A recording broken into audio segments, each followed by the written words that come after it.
ಕಾಂಗ್ರೆಸ್ ಸರ್ಕಾರದಲ್ಲಿ ಉತ್ತರಾಧಿಕಾರಿ ಫೈಟ್ ಜೋರಾಗಿದ್ದು ಸರ್ಕಾರದ ವಿರುದ್ಧ ಬಿಜೆಪಿಯ ಪಿ ರಾಜೀವ್ ಕೆಂಡಾಮಂಡಲರಾದ್ರು. ಸರ್ಕಾರದ ವೈಫಲ್ಯ ಮುಚ್ಚಿಕೊಳ್ಳಲು ಸರ್ಕಾರ ಸಿಎಂ ಬದಲಾವಣೆ ಬಗ್ಗೆ ಮಾತನಾಡ್ತಿದ್ದಾರೆ ಅಂತ ಆಕ್ರೋಶ ಹೊರಹಾಕಿದ್ರು. ರಾಜ್ಯದಲ್ಲಿ 2,000 ರೈತರ ಆತ್ಮಹತ್ಯೆ ಮಾಡಿಕೊಂಡಿದ್ದಾರೆ. ಗುತ್ತಿಗೆದಾರರು ಆತ್ಮಹತ್ಯೆ ಮಾಡಿಕೊಂಡಿದ್ದಾರೆ. ರಾಜ್ಯದಲ್ಲಿ ಅತ್ಯಾಚಾರಗಳು ಹೆಚ್ಚಾಗಿವೆ. ಶಿಶುಗಳ ಹತ್ಯೆಯೂ ಜಾಸ್ತಿ ಆಗಿದೆ.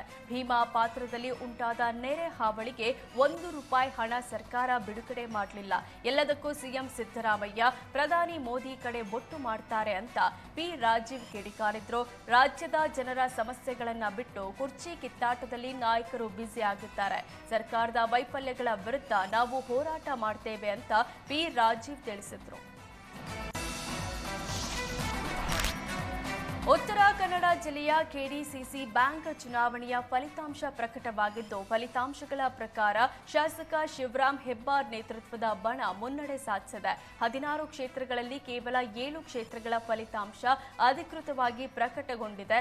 ಶಿವರಾಂ ಹೆಬ್ಬಾರ್ ಮತ್ತು ಉಸ್ತುವಾರಿ ಸಚಿವ ಮಂಕಾಳ ವೈದ್ಯ ಬಣಗಳ ನಡುವೆ ತೀವ್ರ ಪೈಪೋಟಿ ಎದುರಾಗಿತ್ತು. ಹಳಿಯಾಳ ಕ್ಷೇತ್ರದಿಂದ ಮಾಜಿ ಎಂಎಲ್ಸಿ ಎಸ್ಎಲ್ ಘೋಟ್ನೇಕರ್ ಗೆಲುವಾಗಿದೆ.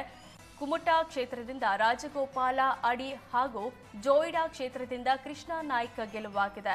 ಇನ್ನು ಮುಂಡಗೋಡ ಕ್ಷೇತ್ರದಿಂದ ಎಚ್ಎಂ ನಾಯ್ಕ್ ಜಯ ಸಾಧಿಸಿದ್ದಾರೆ. ಅಂಕೋಲಾ ಕ್ಷೇತ್ರದಿಂದ ಭೀರಣ್ಣ ನಾಯ್ಕ್ ಹಾಗೂ ಹೊನ್ನಾವರ ಕ್ಷೇತ್ರದಿಂದ ವಿಕೆ ವಿಶಾಲ ಅವಿರೋಧ ಆಯ್ಕೆಯಾಗಿದ್ದಾರೆ. 9 ಕ್ಷೇತ್ರದ ಪ್ರಕರಣ ಕೋರ್ಟ್ನಲ್ಲಿ ಇರೋದ್ರಿಂದ ಫಲಿತಾಂಶ ಪ್ರಕಟಣೆಗೆ ತಡೆ ನೀಡಲಾಗಿದೆ. ಬೆಳಗಾವಿಯಲ್ಲಿ ಕಿತ್ತೂರು ಉತ್ಸವದ ಸಮಾರೋಪ ಸಮಾರಂಭ ಕಾರ್ಯಕ್ರಮ ನಡೆಯುತ್ತಿದೆ. ಕಾರ್ಯಕ್ರಮದಲ್ಲಿ ಸಿಎಂ ಹಾಗೂ ಸತೀಶ್ ಜಾರಕಿಹೊಳಿ ವೇದಿಕೆ ಹಂಚಿಕೊಂಡಿದ್ದಾರೆ. ಈ ವೇಳೆ ನಿದ್ದೆಗೆ ಜಾರಿದ ಸಿಎಂ ಸಿದ್ದರಾಮಯ್ಯರನ್ನ ಸತೀಶ್ ಜಾರಕಿಹೊಳಿ ಮುಟ್ಟಿ ಎಬ್ಬಿಸಿದ್ರು.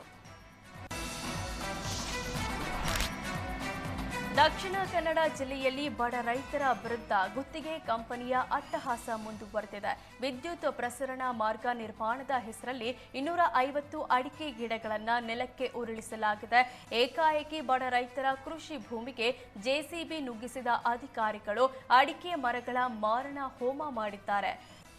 ಮೂಡುಬಿದ್ರೆ ತಾಲೂಕಿನ ತೆಂಕ ಮಿಜಾರು ಗ್ರಾಮದಲ್ಲಿ ಘಟನೆ ನಡೆದಿದ್ದು, ಅಡಿಕೆಗೆ ಮರ ಕಳೆದುಕೊಂಡು ರೈತರು ಕಂಗಾಲಾಗಿದ್ದಾರೆ. ಉಡುಪಿ ಕಾಸರಗೋಡು 440 ಕೆವಿ ವಿದ್ಯುತ್ ಲೈನ್ ಕಾಮಗಾರಿ ವೇಳೆ ರೈತರಿಗೆ ಅನ್ಯಾಯವಾಗಿದೆ. ಪೊಲೀಸ್ ಬಲ ಪ್ರಯೋಗದಿಂದ ರೈತರ ಕೃಷಿ ಭೂಮಿಗೆ ಬಲವಂತ ಪ್ರವೇಶಗೈದು ಕೃಷಿ ನಾಶ ಮಾಡಲಾಗಿದೆ ಅಂತ ಆರೋಪಿಸಲಾಗಿದೆ. ಯಾವುದೇ ನೋಟಿಸ್ ನೀಡದೆ ರೈತರ ಭೂಮಿಗೆ ನುಗ್ಗಿ ಕಾಮಗಾರಿಗೆ ಸಿದ್ಧತೆ ನಡೆಸಲಾಗಿದೆ. ಏಕಾಏಕಿ ಜೆಸಿಬಿ ಯಂತ್ರಗಳನ್ನು ಬಳಸಿ 250 ಅಧಿಕ ಅಡಿಕೆ ಮರ ನೆಲಸಮ ಮಾಡಿದ್ದಕ್ಕೆ ರೈತರು ಸಿಡಿದೆದ್ದಿದ್ದಾರೆ. ಜೆಸಿಬಿಗೆ ಅಡ್ಡಲಾಗಿ ನಿಂತು ರೈತರು ಪ್ರತಿಭಟಿಸಿ ತಮ್ಮ ಆಕ್ರೋಶ ಹೊರಹಾಕಿದ್ರು. ಉದ್ಯಮಿ ಕಿರಣ್ ಮಜುಂದಾರ್ ಶಾ ನಿವಾಸದಲ್ಲಿ ಡಿಕೆ ಶಿವಕುಮಾರ್ ಸಭೆ ನಡೆಸಿದ್ರು. ಬೆಂಗಳೂರು ಮೂಲ ಸೌಕರ್ಯಗಳ ಬಗ್ಗೆ ಉದ್ಯಮಿಗಳು ಅಸಮಾಧಾನ ವ್ಯಕ್ತಪಡಿಸಿದ್ದಾರೆ. ಉದ್ಯಮಿಗಳ ಬಹಿರಂಗ ಅಸಮಾಧಾನದಿಂದಾಗಿ ಸರ್ಕಾರಕ್ಕೂ ಮುಜುಗರ ಉಂಟಾಗಿದೆ. ಉದ್ಯಮಿಗಳ ಜೊತೆ ಮಾತುಕತೆ ನಡೆಸಿ ಡಿಕೆ ಶಿವಕುಮಾರ್ ಸಮಸ್ಯೆ ಆಲಿಸಿದ್ರು. ಇದರ ಬಗ್ಗೆ ಮಾತನಾಡಿದ ಡಿಸಿಎಂ ಡಿಕೆ ಶಿವಕುಮಾರ್ ಉದ್ಯಮಿಗಳ ಜೊತೆ ಡಿನ್ನರ್ ಮೀಟಿಂಗ್ ಮಾಡಿದ್ದೇನೆ ಅಂತ ತಿಳಿಸಿದ್ರು. ಸಭೆ ನಡೆಸಿ ಅಭಿಪ್ರಾಯ ಪಡೆದಿದ್ದೀನಿ, ಕೆಲ ಸೊಲ್ಯೂಷನ್ ಕೊಟ್ಟಿದ್ದಾರೆ. ಬೆಂಗಳೂರನ್ನ ಹರ್ಟ್ ಮಾಡದಂತೆ ತಿಳಿಸಿದ್ದೇನೆ ಅಂತ ಹೇಳಿದ್ರು.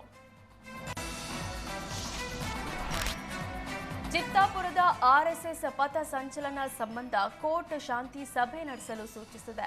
ಅಕ್ಟೋಬರ್ 28ರಂದು ಬೆಳಗ್ಗೆ 11:30ಕ್ಕೆ ಶಾಂತಿ ಸಭೆ ನಡೆಯಲಿದ್ದು, ಆರ್ಎಸ್ಎಸ್ ಸೇರಿ 10 ಸಂಘಟನೆಗಳಿಗೆ ಶಾಂತಿ ಸಭೆಗೆ ಆಗಮಿಸುವಂತೆ ಕಲಬುರಗಿ ಡಿಸಿ ನೋಟಿಸ್ ನೀಡಿದ್ರು. ಕಲಬುರಗಿ ಜಿಲ್ಲಾಧಿಕಾರಿಗಳ ಕಚೇರಿ ಸಭಾಂಗಣದಲ್ಲಿ ಶಾಂತಿ ಸಭೆ ನಡೆಯಲಿದ್ದು, ಹೈಕೋರ್ಟ್ ಸೂಚನೆ ಮೇರೆಗೆ ಸಂಘಟನೆ ಮುಖಂಡರನ್ನ ಶಾಂತಿ ಸಭೆಗೆ ಬರುವಂತೆ ಜಿಲ್ಲಾಧಿಕಾರಿ ಆಹ್ವಾನಿಸಿದ್ದಾರೆ. ಒಂದು ಸಂಘಟನೆಯಿಂದ ಗರಿಷ್ಠ 3 ಜನರು ಸಭೆಗೆ ಆಗಮಿಸುವಂತೆ ಸೂಚಿಸಲಾಗಿದೆ.